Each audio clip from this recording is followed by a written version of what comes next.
The evening commuter train rattled steadily along the rain-slicked tracks of Seattle, Washington, its wheels singing a familiar metallic lullaby against the Pacific Northwest downpour. Water streamed down the windows in rivulets, blurring the city lights into streaks of gold and crimson that danced like distant fireworks.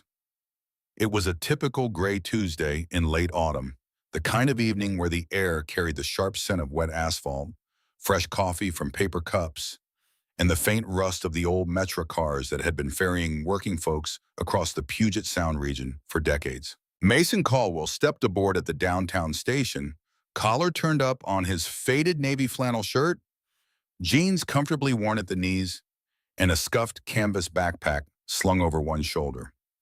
To anyone glancing his way, he was just another 26-year-old blending into the crowd of software engineers, baristas, and warehouse workers heading home after a long shift. No one would guess he was the only son of Victor Caldwell, the self-made billionaire whose real estate empire had reshaped skylines from Seattle to Portland with gleaming office towers, luxury waterfront condos, and sprawling suburban developments. Mason had grown up with private jets, ski trips to Whistler, and a trust fund that could fund a small country. Yet here he was, deliberately choosing the crowded train over his sleek black Tesla, craving the unfiltered pulse of everyday American life, the kind that smelled of damp wool coats, fast food wrappers, and honest sweat. He found a seat by the window, wiped the condensation with his sleeve, and stared out as the train pulled away. For these rides, he wasn't Mason Caldwell, heir to Caldwell Developments. He was simply Mason, a guy chasing something money couldn't buy: authenticity. Real conversations with strangers, the ache of tired feet after a 12-hour day, the small victories of making rent on time. The kind of life his father had clawed his way out of in the 1980s, only for Victor to build walls of privilege that now felt like a cage to his son. But fate, that quiet, stubborn force woven into every great American story of second chances and unexpected turns, had other plans. As the train slowed near Evergreen Station, a soft voice cut through the low hum of passengers chatting on phones and the crackle of overhead announcements. "Excuse me, everyone. If anyone can spare a little something for a hot meal tonight, I'd be so grateful. God bless you." Mason turned, and the world narrowed to a single point. Standing in the aisle was a young woman, maybe 22, holding a small paper cup with a handwritten sign that read, "Anything helps, thank you." Her dark jeans were patched at the knee, her gray hoodie slightly oversized and damp from the rain. But her posture was proud, shoulders back, chin lifted with quiet dignity that no hardship could erase. Her warm brown eyes, flecked with gold in the overhead lights, held a depth that spoke of sleepless nights and unbreakable spirit.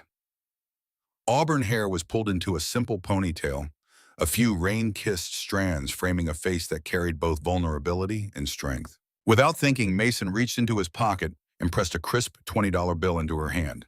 "Please take this, get yourself something warm. Soup, coffee, whatever you need." She blinked, eyes widening in genuine surprise. "Sir, are you sure? That's really kind." He smiled gently, the kind of smile that reached his eyes. "I'm sure. Nights like this are tough on everyone.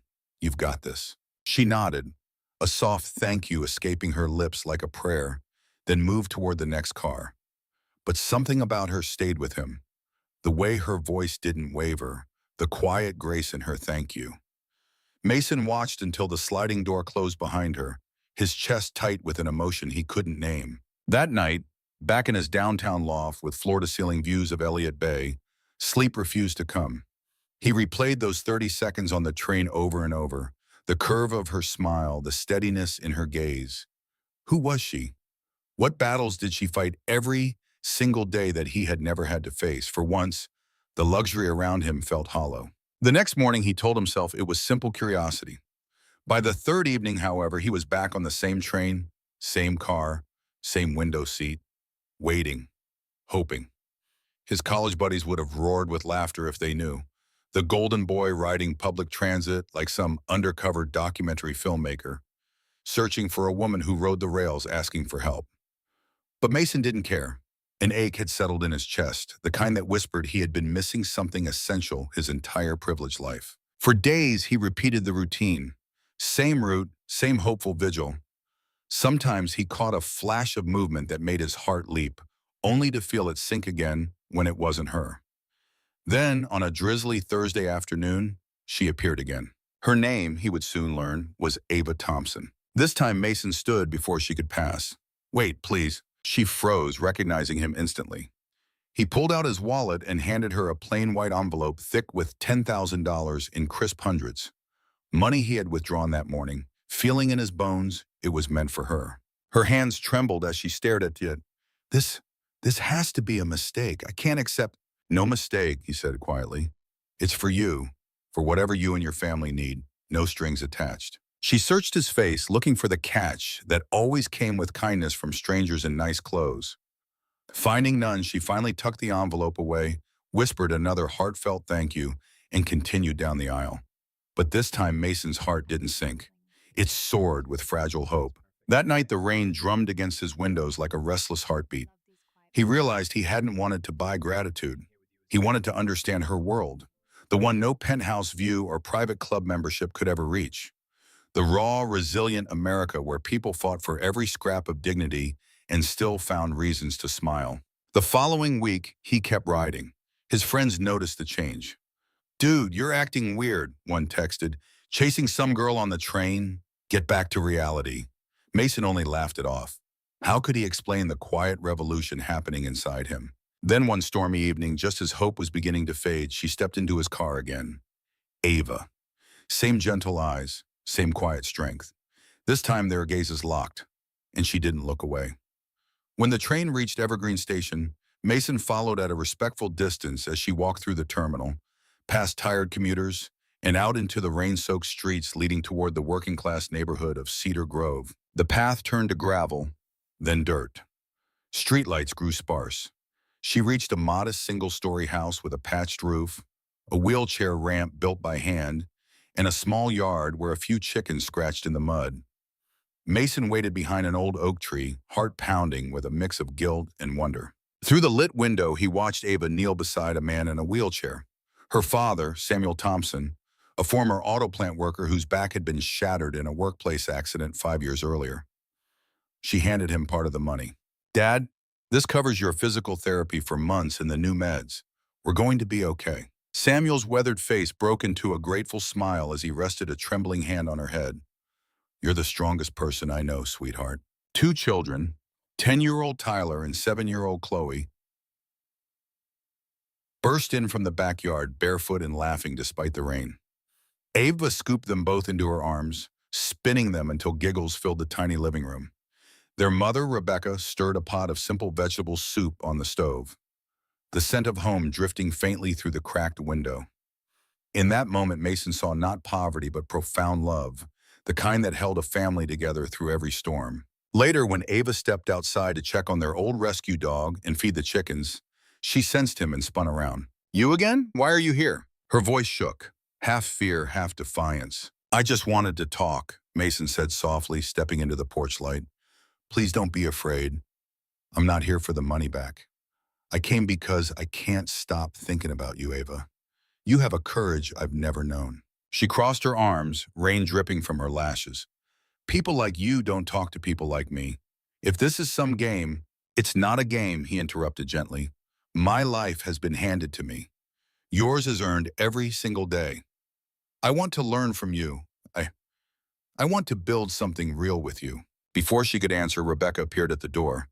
"Ava, inside now. And you, young man, go back to whatever mansion you came from. We've had enough rich boys playing hero only to disappear when life gets hard." Mason met her eyes steadily. "Ma'am, I mean every word. I want to marry your daughter. I want to prove I'm not playing." The words landed like thunder. Ava gasped. Rebecca gave a bitter laugh. "You'll forget this by morning. They always do." "Then let me prove it," Mason said, voice unwavering. "Tomorrow morning I'll be waiting at Pine Hill Chapel in Maple Grove. If Ava comes, I'll marry her right there in front of God and whoever shows up. No fancy wedding, no prenup, just us." The night grew colder. Rebecca pulled Ava inside. Mason stayed beneath that oak tree until dawn, soaked to the bone but more certain than he had ever been in his life. If you were in Ava's place, facing a stranger who offered the world After one brief meeting, would you have believed him enough to show up at that chapel the next morning? The morning sun rose pale and hopeful over Maple Grove, painting the mist above the evergreens in soft gold. Mason stood on the weathered steps of the small white chapel, hands trembling slightly inside his pockets. A handful of local villagers had gathered at a respectful distance, whispering about the well-dressed young man who had spent the night under a tree. His pickup truck, nothing flashy, just a reliable Ford he kept for these rides, was parked nearby, covered in dew. The old pastor looked at him with quiet curiosity, perhaps wondering if this was a dream that would vanish with the daylight. Mason's heart hammered with every distant sound of tires on gravel. Then she appeared. Ava walked slowly up the path in a simple white cotton dress as she had borrowed from a neighbor. Her hair braided neatly, her mother walking a few steps behind. The entire village seemed to hold its breath. When their eyes met, Mason smiled. Not the triumphant grin of a man who had won a prize, but the relieved, awestruck smile of some who had finally found the missing piece of his soul. "You really came," he whispered when she reached him. Ava nodded, voice soft but steady. "Mom said sometimes you have to trust the good in people, even when life hasn't given you many reasons to." The ceremony was quiet and beautiful. No orchestra, no designer flowers, no paparazzi. Just two people, hands trembling, exchanging vows while morning light streamed through the stained glass windows like a divine blessing. When Mason slipped the simple gold band onto her finger, his eyes glistened. For the first time in years, he felt a peace that no amount of money had ever delivered. Afterward, they drove to Ava's family home. Mason brought groceries, new medicine for Samuel, warm clothes for the children, and tools to help patch the roof properly. He rolled up his sleeves and worked alongside Ava's neighbors, hammering shingles and laughing when he hit his thumb. Ava watched him in quiet wonder, still half convinced this was a beautiful dream that might end at any moment. That evening, Mason placed his jacket around her shoulders. "Come with me. Let me take you home." She hesitated. "This house is my home." "I meant mine," he said gently, "but not the big mansion. I rented a little apartment in Fremont. Nothing fancy. Just ours. We'll start from scratch." The ride on his motorcycle through the rain-washed streets felt like flying. Ava looked back only once, seeing her mother standing by the fence with tears of cautious hope in her eyes. They settled into the cozy one-bedroom apartment above a neighborhood bakery in Seattle's Fremont neighborhood. Exposed brick walls, creaky hardwood floors, and the constant aroma of fresh bread drifting up from below. No marble countertops, no housekeeper. Just them. They cooked together, burnt pancakes on Sunday mornings, simple spaghetti dinners, laughter echoing off the walls.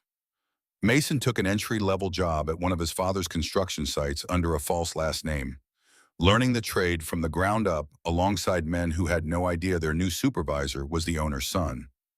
Every evening he came home to Ava, who had started taking in sewing work from neighbors and volunteering at the local food bank 3 days a week. She refused to live off his money alone. She wanted to earn her place, the true American way.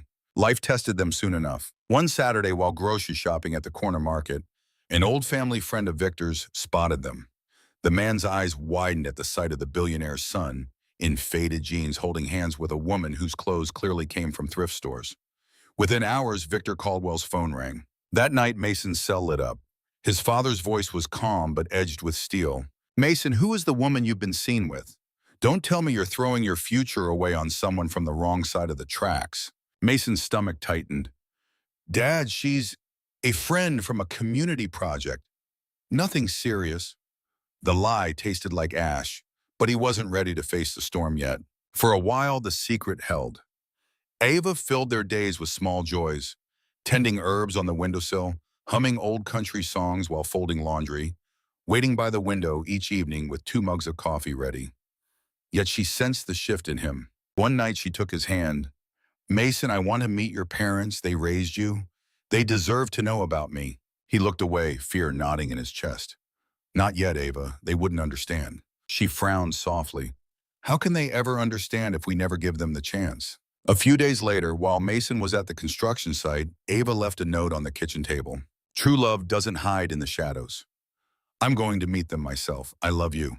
When Mason found it, ice flooded his veins. He raced across town to Cascade Manor. the sprawling lakeside estate he had avoided since their wedding. Through the tall windows, he saw Ava standing in the grand living room, speaking earnestly to his mother, Elizabeth, who looked both stunned and strangely moved. Victor stood by the fireplace, jaw clenched, expression unreadable.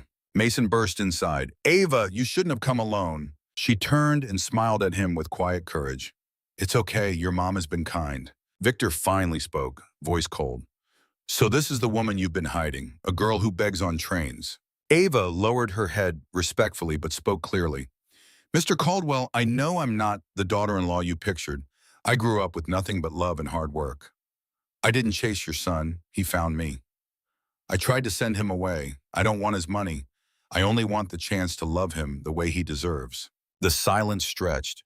Then Elizabeth stepped forward and took Ava's hands. "My dear, sit down.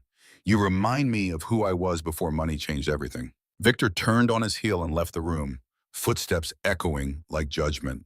That night, the mansion felt like two worlds colliding, one of crystal chandeliers and imported marble, the other built on faith, grit, and second chances. Mason whispered to Ava in the guest room, "No matter what he says tomorrow, I won't let him tear us apart." Dawn brought the unexpected. Victor came downstairs to find Elizabeth making breakfast while Ava helped, flipping eggs, pouring coffee, treating the staff like family. She never acted small. She never demanded.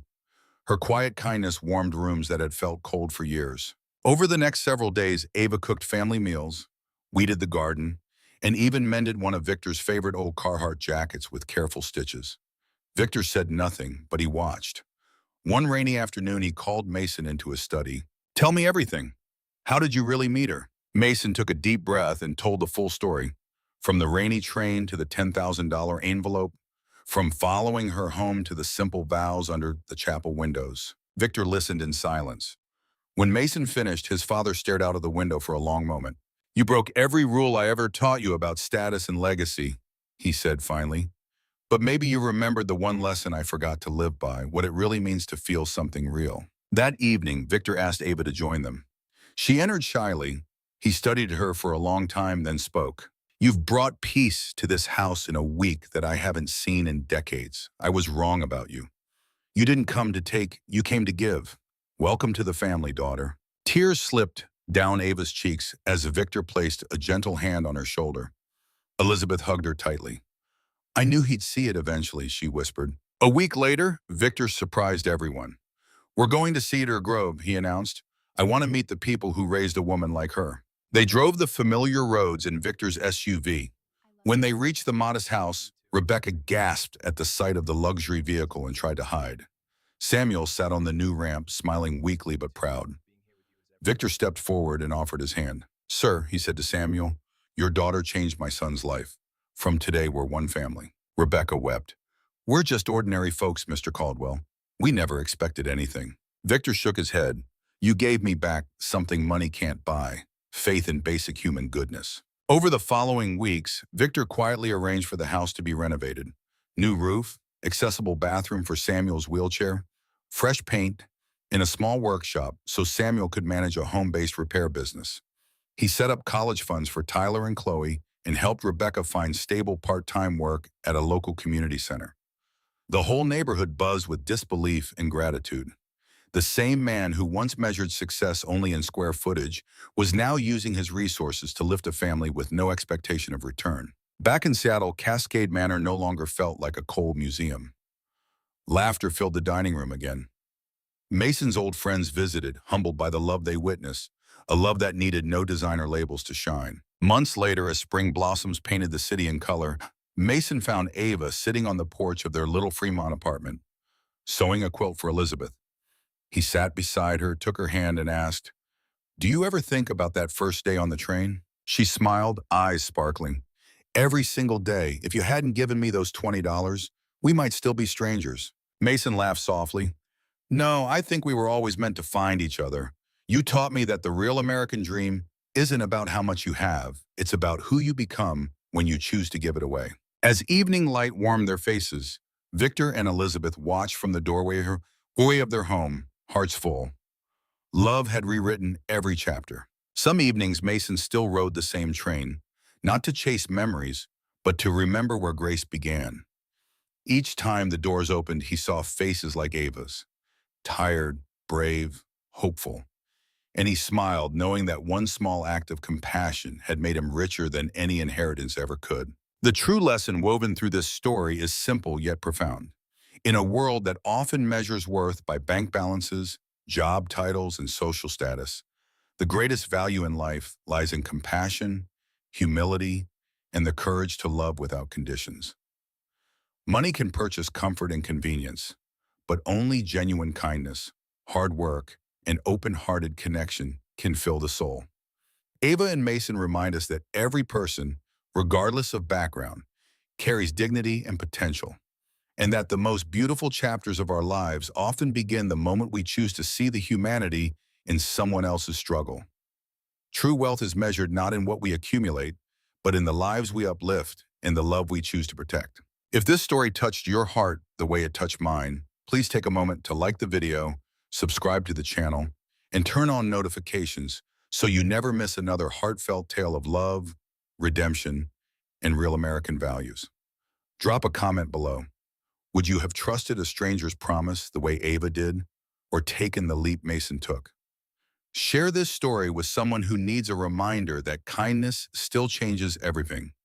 Your likes, comments, and subscriptions keep these inspiring stories alive. Thank you from the bottom of our hearts for being part of this community. God bless, and see you in the next one.